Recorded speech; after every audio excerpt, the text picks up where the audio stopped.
Do not wait for me tonight, Emily.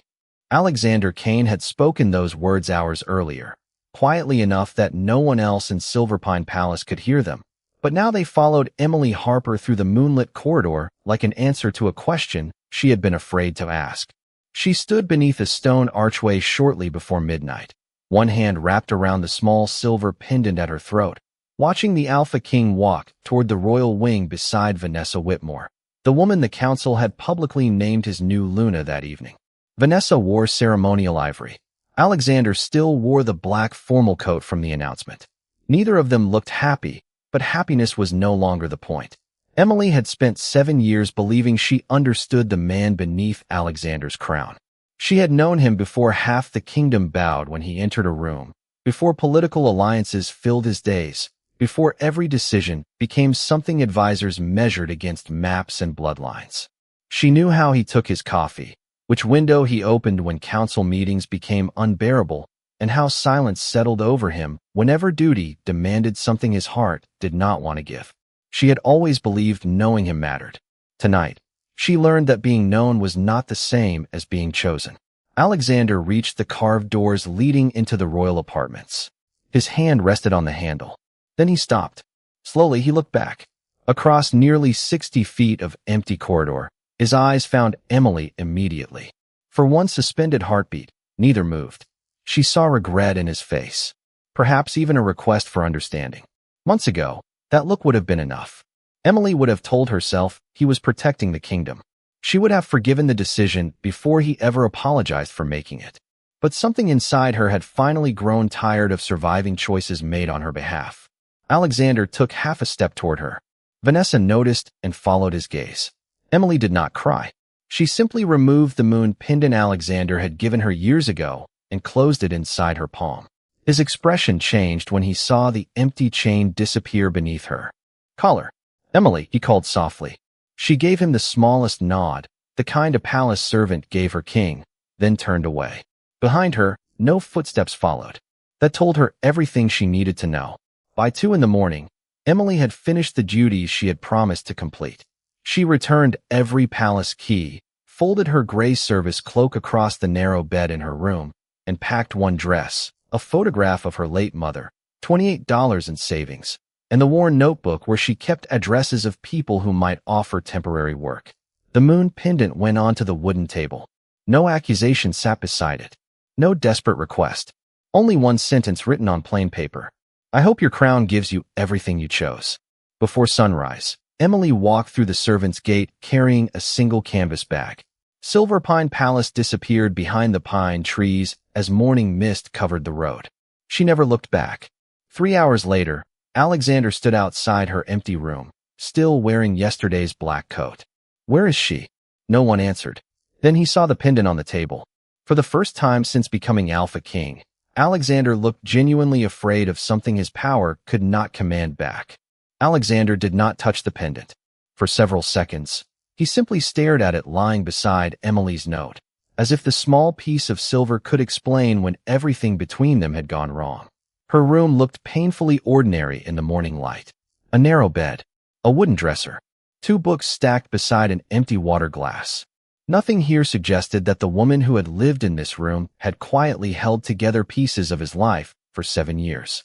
His memory returned to a winter long before he became king, when he had been 29 and furious at a council that treated him like an inexperienced heir. Emily had found him alone on the western balcony after midnight. She had been carrying fresh linens then, and Omega working temporary shifts because her mother's medical bills had left her with almost nothing. Everyone else had avoided Alexander when his temper turned cold. Emily had walked directly toward him. Glaring at the mountains will not make them apologize, she had said.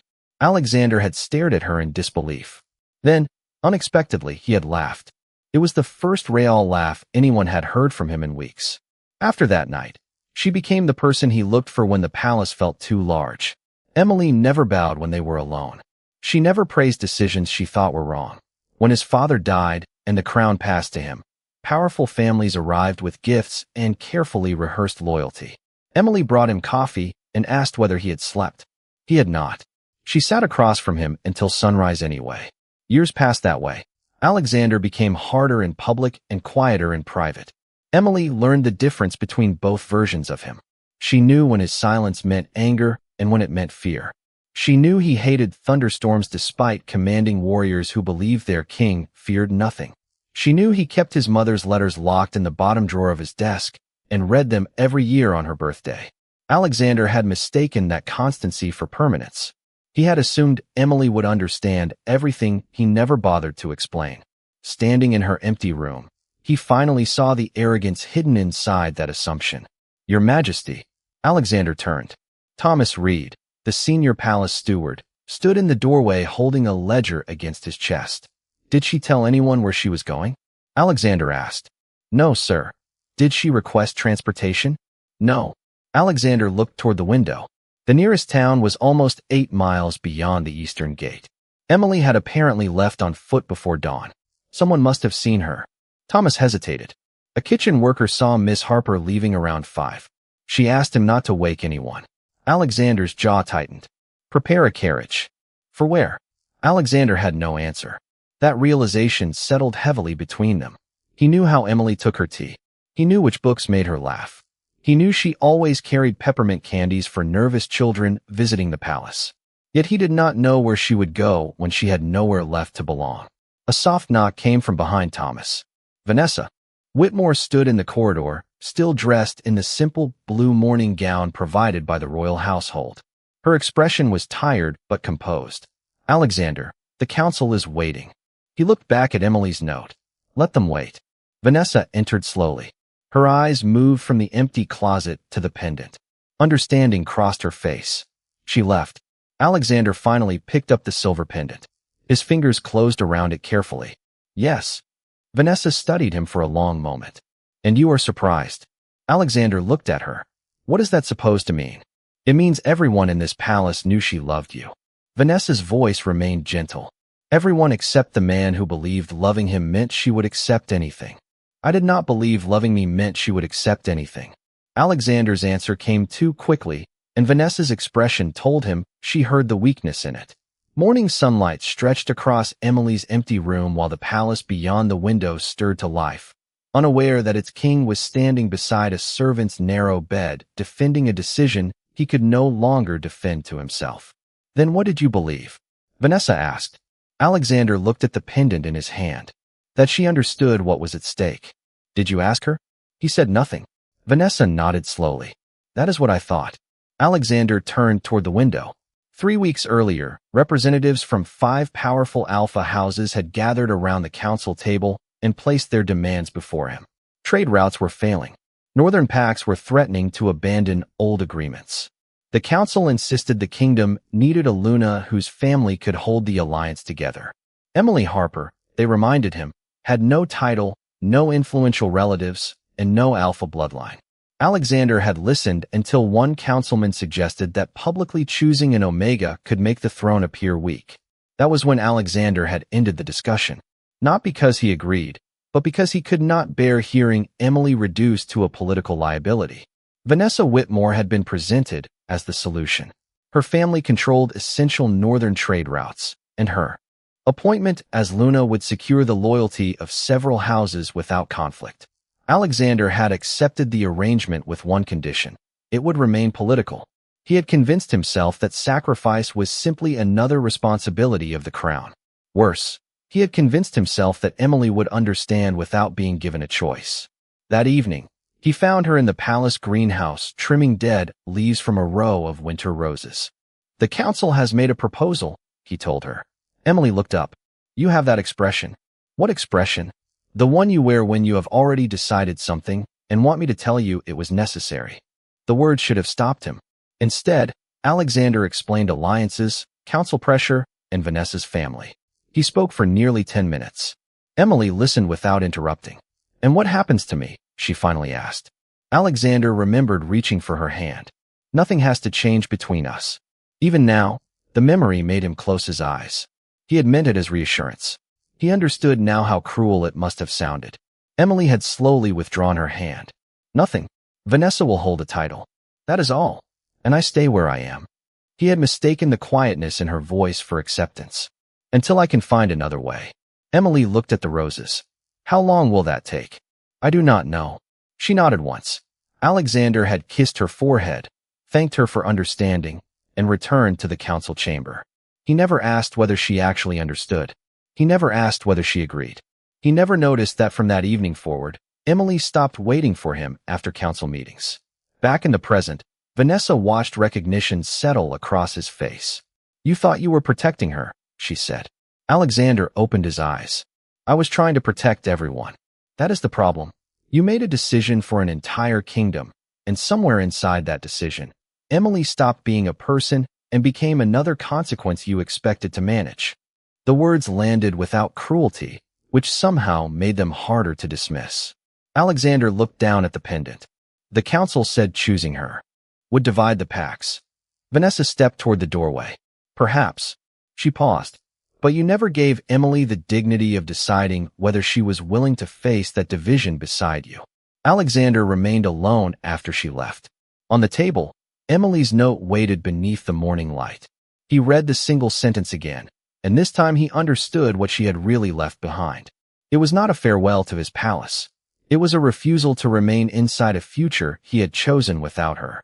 By noon, everyone in Silverpine Palace knew Emily Harper was gone. But almost no one understood why the Alpha King had canceled every meeting on his schedule. Alexander stood alone in the royal wing, staring at the same carved doors Emily had watched close the night before. The memory had changed now. He could see her 60 feet away beneath the stone archway, one hand at her throat, waiting for something he had failed to give her. He remembered taking half a step toward her. He remembered stopping. What Emily could not have known was that Vanessa had noticed too. You should have gone after her, Vanessa said from behind him. Alexander turned.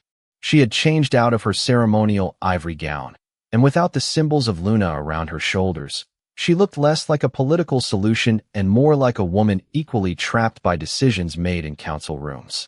Last night was not what she believed, Alexander said. Vanessa's expression sharpened. Do not do that. Do what? Turn this into a misunderstanding because that would be easier to forgive. Alexander fell silent. Vanessa walked toward the long table near the windows. Resting there was the covenant they had signed after entering the royal wing the previous night. There had been no romance, no private celebration, nothing resembling the intimate betrayal Emily might have imagined from the corridor. Vanessa and Alexander had spent nearly 2 hours reviewing the final terms of a political alliance with 2 witnesses from the council. Under those terms, Vanessa would carry the title of Luna and represent the northern houses at court. Alexander had insisted on separate private quarters and complete freedom for Vanessa to end the arrangement after the alliance stabilized. Every condition had seemed reasonable when written in ink. None of them changed what Emily had seen. She watched me bring another woman through these doors, Alexander said quietly. Yes. Nothing happened between us. That is not the point. Vanessa turned toward him. You stood before the kingdom and gave me the place she believed you were building with her. Then you expected her to understand the details you never bothered to tell her. Alexander looked away. Vanessa softened slightly. Emily did not leave because she imagined something behind a closed door. She left because the door finally showed her where she stood. The truth settled heavily inside him. He had spent years believing love was measured by loyalty during difficult choices. Emily had stayed through his father's death, his coronation, sleepless winters, failed negotiations, and every season when the crown seemed heavier than the man beneath it. Alexander had interpreted her staying as proof that she always would. I can explain everything to her, he said. Vanessa shook her head. You can explain the arrangement. You cannot explain away the choice. A knock sounded at the outer door. Thomas Reed entered carrying a stack of envelopes tied with faded blue ribbon. Your Majesty, these were found in Miss Harper's work cabinet. Alexander frowned. What are they? Letters addressed to her from families across the kingdom. Thomas placed them on the table. Alexander opened the first. It was from an Omega mother thanking Emily for helping secure winter medicine for her children. Another came from an elderly Beta whose housing request had reached the palace only because Emily personally carried it to the correct office. A third thanked her for arranging temporary work after a family lost its income. There were dozens more. Alexander stared at the pile. Why was I never told? Thomas hesitated. You were, sir. Alexander looked up. Miss Harper included summaries in your weekly community reports. Alexander remembered the reports. He remembered signing them between council meetings without asking who had gathered the information. Suddenly, Emily's absence became larger than one empty room. Somewhere beyond the palace walls, the woman he had treated as though she would always remain beside him had been quietly listening to people his crown had never taught him to hear. Alexander closed his hand around her pendant. Find every report Emily Harper submitted during the last 7 years. Thomas nodded and turned toward the door. And send writers to search for her? Alexander almost said yes. The command reached the edge of his tongue before he stopped himself. Emily had left because he had made choices for her. He would not answer that by taking away another one. No, he said quietly. Find the reports first. Vanessa watched him carefully. And Emily? Alexander looked toward the morning road disappearing beyond the palace windows. When I find her, it will not be because a king ordered her brought back. By the third day, Alexander had read every report Emily Harper had submitted during the last 7 years, and with each page, Silverpine Palace seemed less like the kingdom he thought he understood. Emily had documented problems no council meeting had ever placed before him with the same urgency. An Omega widow in Cedar Falls had waited 6 months for housing assistance until Emily found the missing application. A beta carpenter outside North Ridge had nearly lost his workshop because an outdated tax notice had been sent to the wrong district. Families living more than 80 miles from the capital had written directly to Emily because someone had told them that the quiet woman at Silverpine actually answered letters. Alexander found her handwritten notes beside dozens of cases. Please review before winter. Family has 3 children. Elderly resident cannot travel. Needs work, not charity. Every sentence sounded like her. Practical, gentle, never asking for recognition. How did I miss all of this? Alexander asked. Thomas Reed stood across the royal study with another box of correspondence. You signed most of the approvals, Your Majesty. Alexander looked at him. That is not what I asked. Thomas hesitated. Because Miss Harper never wanted credit. Alexander lowered his eyes. That explanation might once have comforted him. Now it only exposed another truth. Emily had made herself easy to overlook because the palace had taught Omegas that usefulness was safer than visibility. By afternoon, her absence was appearing everywhere. 2 kitchen workers asked who would organize the weekly food deliveries to elderly residents near the southern gate. A young Omega arrived carrying a handwritten thank you card and left confused when told Emily was gone. 3 families waited outside the community office because Emily had promised to review their requests personally. Alexander watched from an upstairs window as Thomas tried to redirect them. The palace had not collapsed without her. That would have been easier to understand. Instead, small human connections were disappearing one by one. Near sunset, Vanessa entered the study carrying a sealed folder. The northern houses approved the final alliance terms, she said. Alexander barely looked at it. Good. Vanessa placed the folder down. You should sound happier. This is what everyone wanted. His gaze moved toward the stack of Emily's reports. Not everyone. Vanessa followed his eyes. You finally read them. All of them. Then you know. Alexander nodded. She knew this kingdom better than half my council. She knew the people. There is a difference. Vanessa sat opposite him. For several moments, neither spoke. Then she removed the silver Luna insignia pinned near her collar and placed it on the desk. Alexander frowned. What are you doing? Returning something I should never have accepted. Vanessa, the alliance depends on your title. No, the alliance depends on my family's roads, trade agreements, and political support. The title was added because everyone assumed a king needed an alpha woman beside him to look strong. She pushed the insignia toward him. I agreed because I believed it was harmless. Alexander looked at the silver emblem. And now I think anything that requires another woman to become invisible is not harmless. He leaned back slowly. Your father will object. My father objects when breakfast is 5 minutes late. For the first time in days, Alexander almost smiled. Vanessa did. Not. Do not mistake this for me solving your problem. Emily may never return. The words erased the brief warmth from his face. Vanessa stood. And if she does, she should not return because you found the perfect apology. Alexander closed his fingers around Emily's pendant. Then what am I supposed to do? Vanessa looked toward the mountains darkening beyond the window. Become the man she should have been able to trust before you ask her to trust you again. After she left, Alexander opened the final report in the box. A familiar place name appeared near the bottom of Emily's notes. Haven Creek, 240 miles west. Beside it, she had written only 6 words. They give rejected omegas a beginning. Alexander stared at the sentence until the meaning settled inside him. For the first time since Emily disappeared, he knew where she might have gone. Alexander did not leave for Haven Creek that night. 3 days earlier, he would have ordered a carriage prepared before anyone could question him. Now he understood that finding Emily was not the same as earning the right to appear at her door. The next morning, he entered the council chamber carrying Vanessa's silver Luna insignia and placed it at the center of the long oak table. 12 council members stared at it. Lady Whitmore has withdrawn from the Luna arrangement, Alexander said. Lord Whitmore rose immediately. My daughter cannot simply withdraw from an agreement between houses. Vanessa, seated near the opposite end, answered before Alexander could. I already did. Her father turned toward her. Vanessa, I agreed to support an alliance.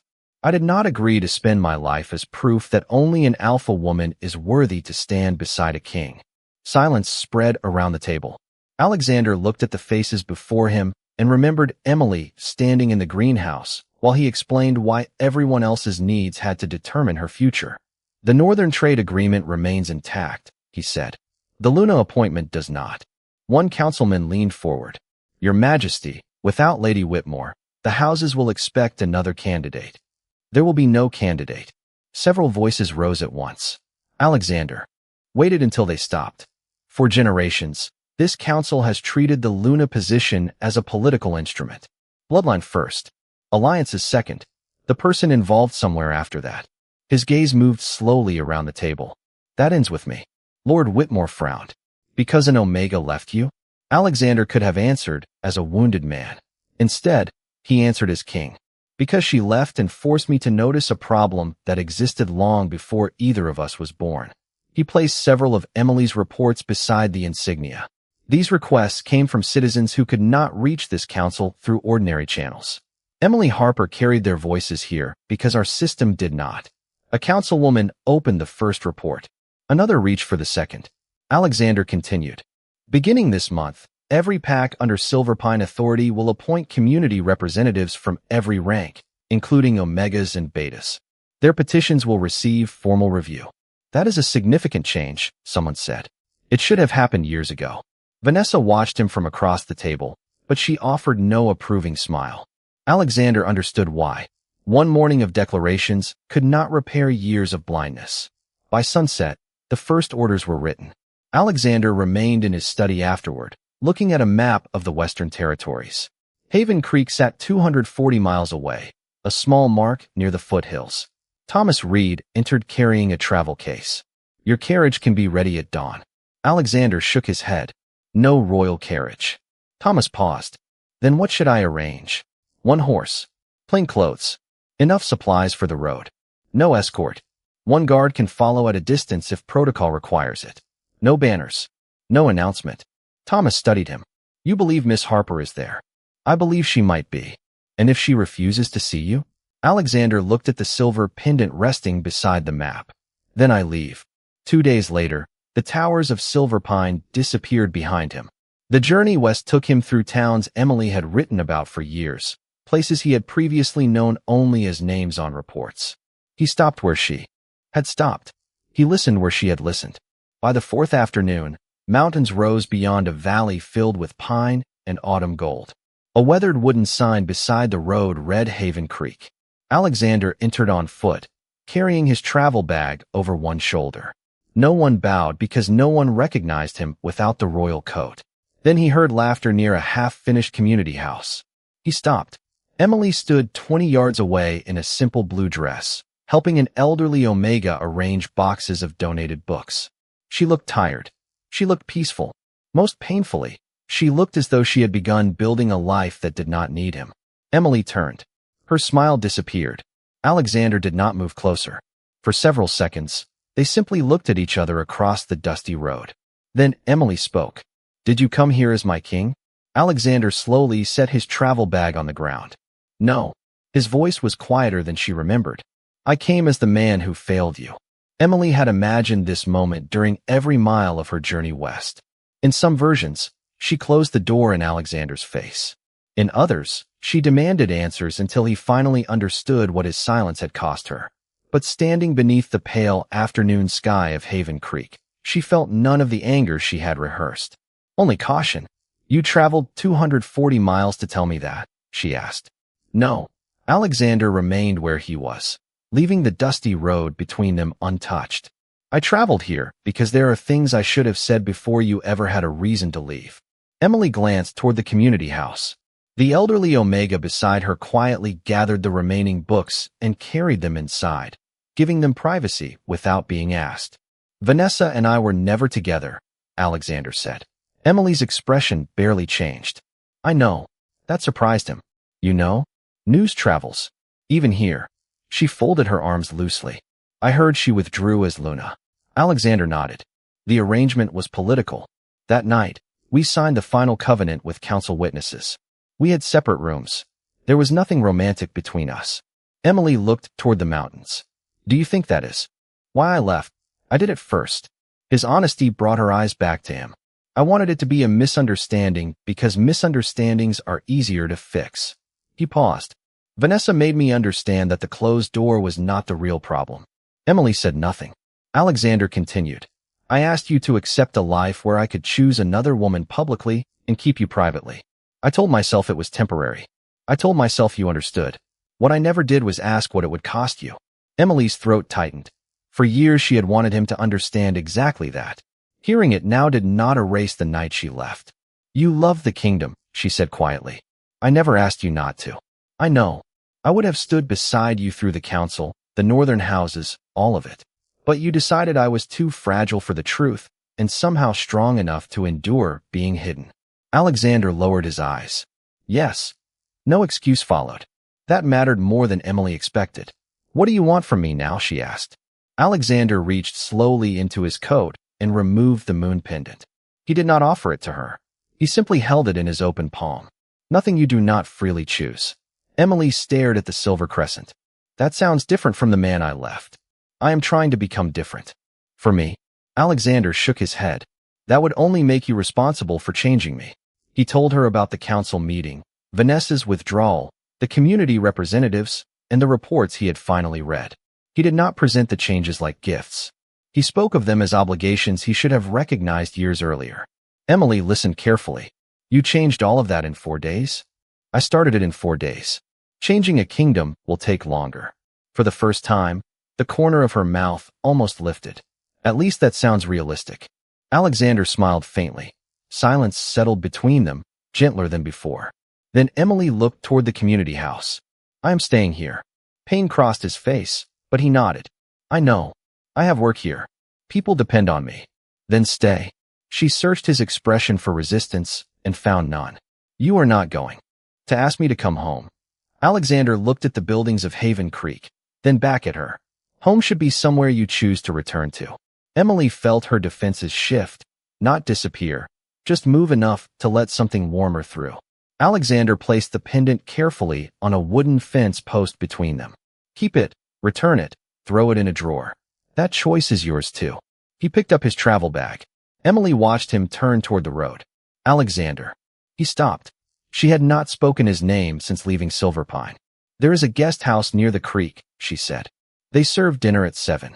He looked back, hope appearing before he could hide it. Emily raised one hand. Dinner is not forgiveness. I understand. And tomorrow you go home. Alexander nodded. Then I will be grateful for dinner. For the first time since he arrived, Emily smiled. It was small, cautious, and entirely her own choice. Alexander left Haven Creek the next morning exactly as he had promised.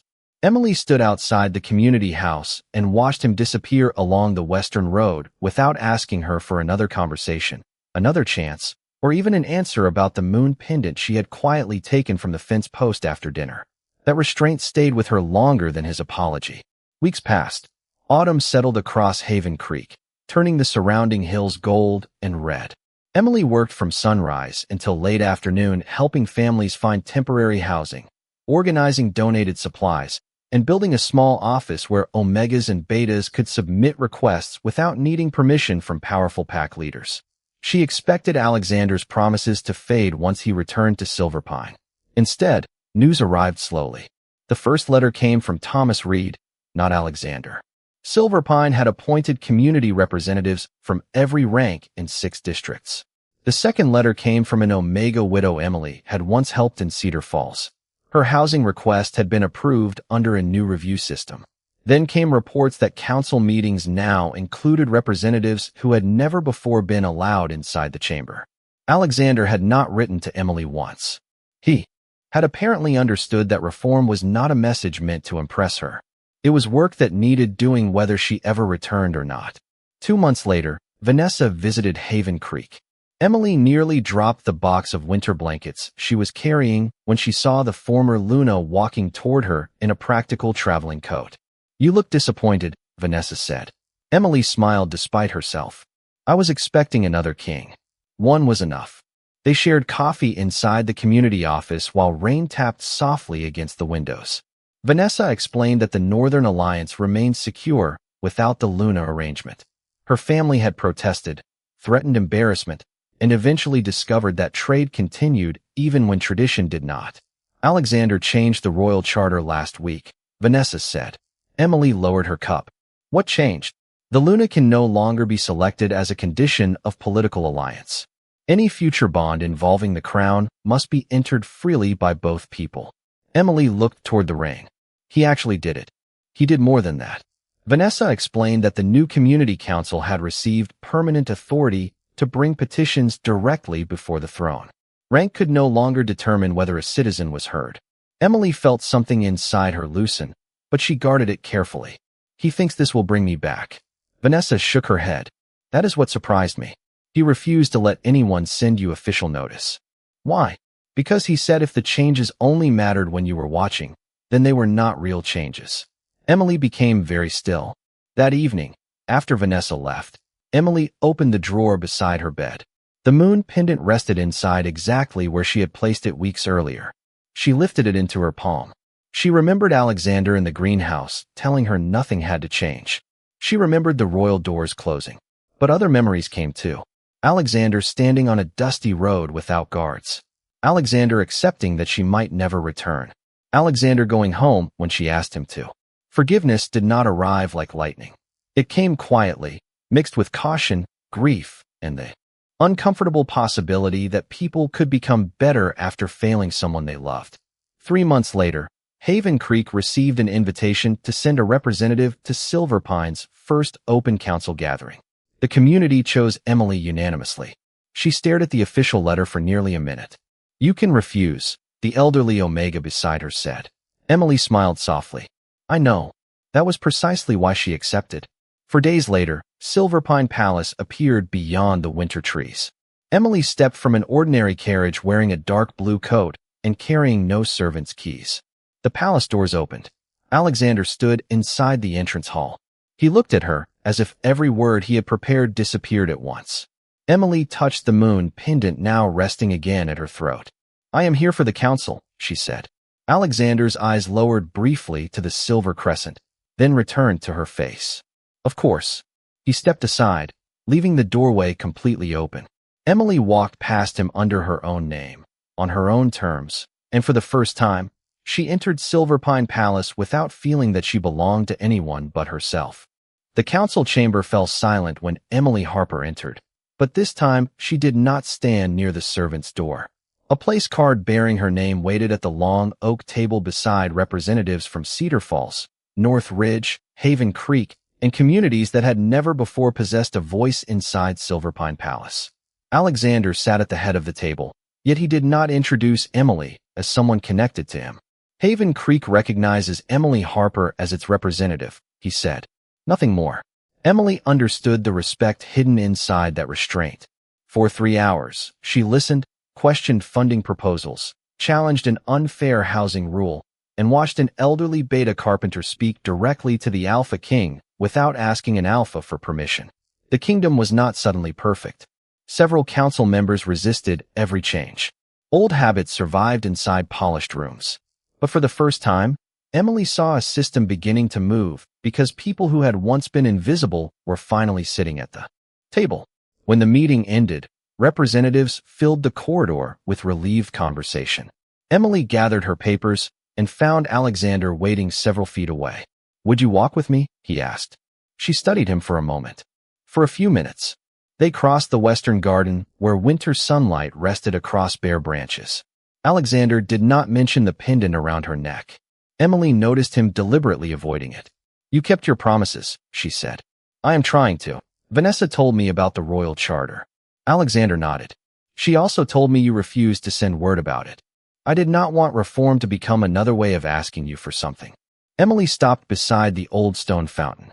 Months earlier, she would have known exactly what Alexander wanted before he spoke. Now she waited for him to find the courage to say it himself. "I loved you badly," he said. Emily's breath caught. "Not because the feeling was false. Because I treated your loyalty like something guaranteed. I thought protecting the kingdom gave me permission to decide what you should endure." He looked directly at her. "I was wrong." Emily touched the silver pendant. "I cannot become the woman who waits quietly while you choose everything else first. I would never ask you to. And I will not disappear inside your crown." "Then do not." Alexander stepped back rather than closer. "Emily Harper, knowing exactly who I am and exactly where I failed you, would you consider choosing a life with me? Not because I am your king. Not because anyone calls you my Omega. Only because you want the man standing here." Emily looked toward the palace. She remembered leaving through its servants' gate before sunrise with $28 and one canvas bag.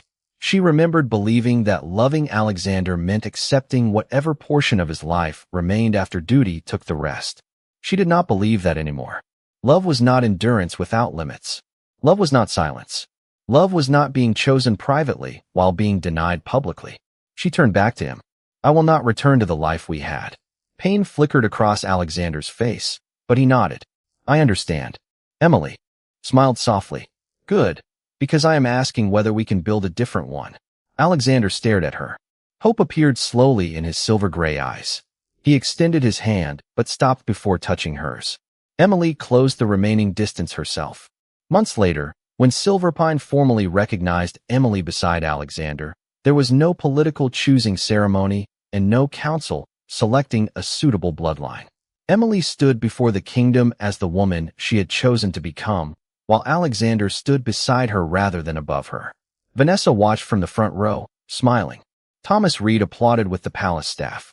Alexander looked at Emily and quietly asked one final time, "Still your choice?" Emily squeezed his hand. Every day, the bells of Silverpine carried across the winter valley, and Emily finally understood that leaving had never been the end of their love story. It had been the moment love was forced to become worthy of her. If this story touched your heart, please like this video, share it with someone who believes love should come with respect and freedom, and subscribe to the channel for more stories of courage, redemption, and destiny.